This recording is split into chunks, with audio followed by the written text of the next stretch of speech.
I welcome you to this mentoring masterclass lecture.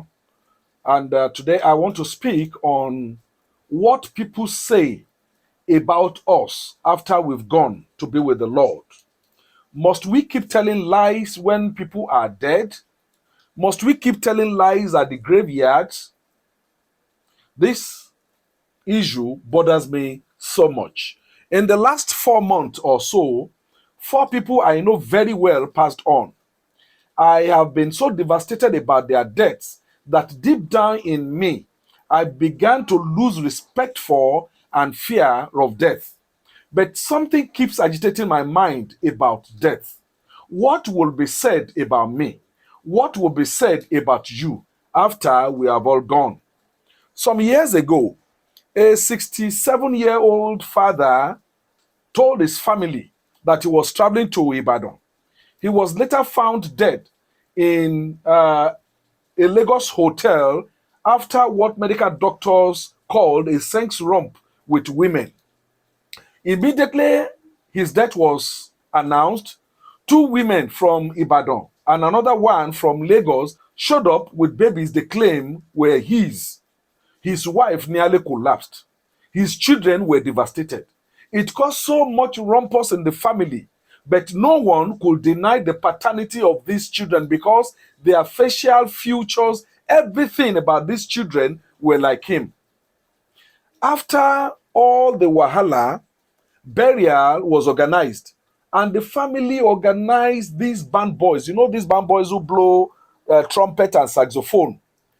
They led a procession of singers and mourners, and they were singing this popular song in Yoruba language, Ile lo lo tarara, Ile lo lo tarara, Baba relere, Ile lo lo tarara. If you are a Yoruba person, you know this song.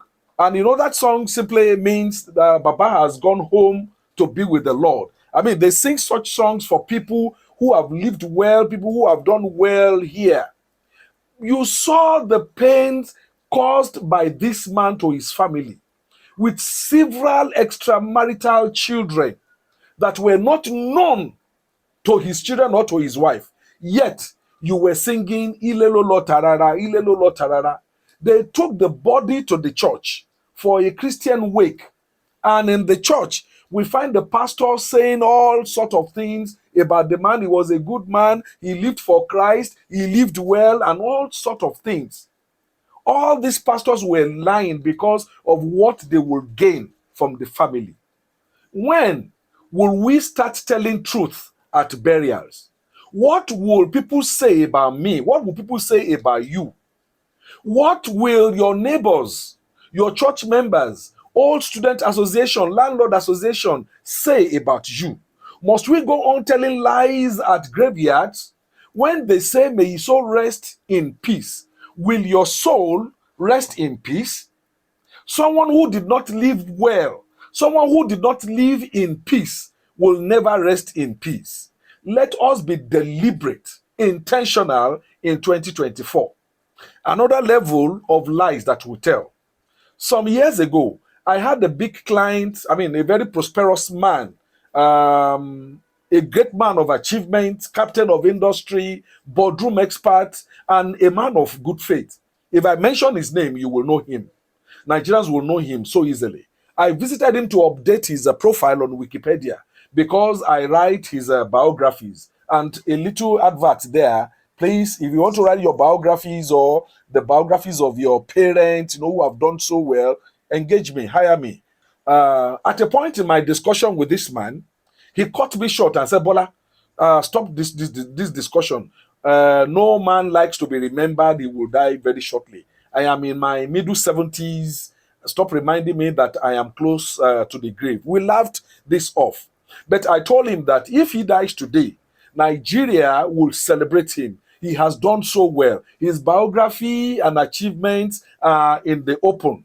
We don't need to call his family for his history to know what to say about him at the graveyard. For so many people, when they pass on, you need to start consulting their families to get information about them so that you know what to say. So many people have done nothing with their lives, such that friends will come to their funeral and start telling lies just to honor the saying that you don't speak evil of the dead. They are not known in the church or in the mosque.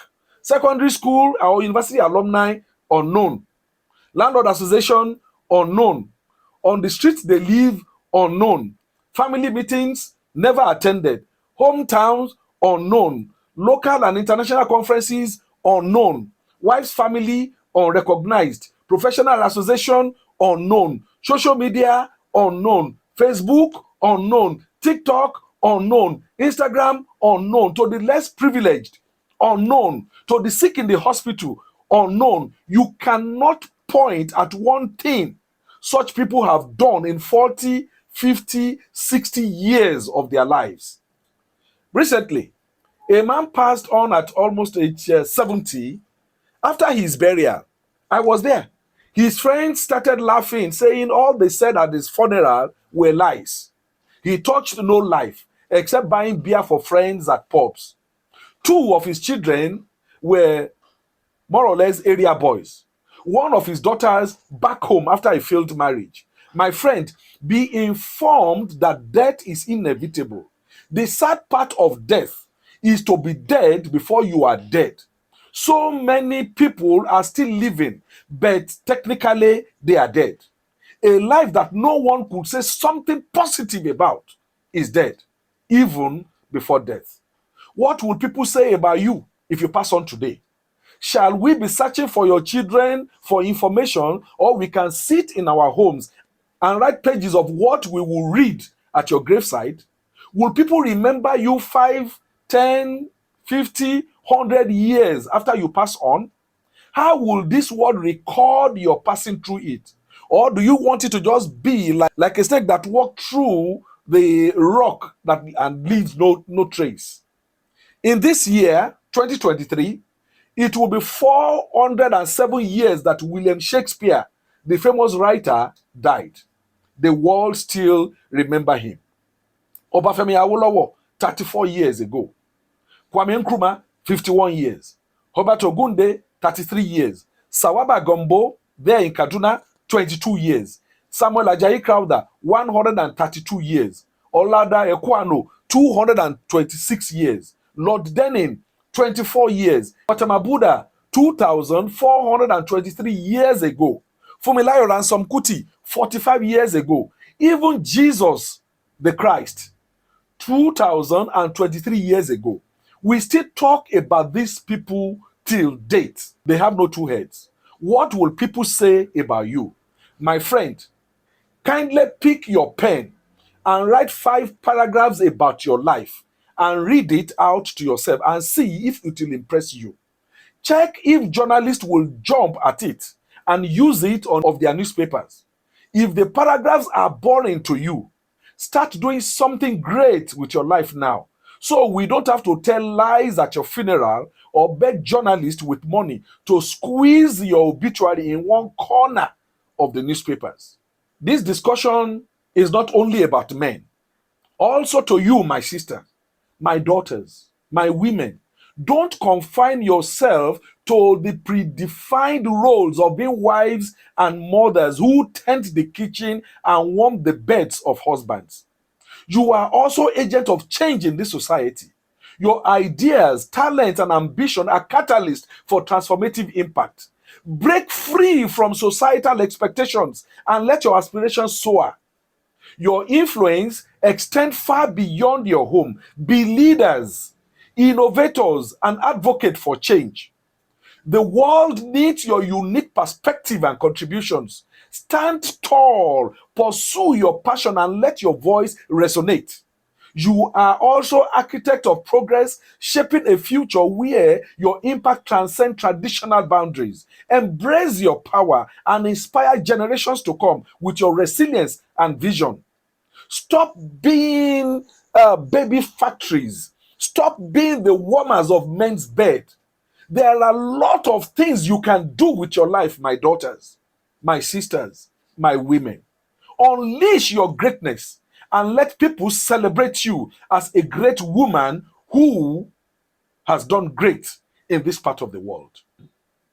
If you pass on today, will your street notice it? Will your church feel your absence? The quality of your life is often the quality of your funeral. Live well so that we will not tell lies about you at your funeral. Know what? This is Mentoring Masterclass. Thank you. God be with you.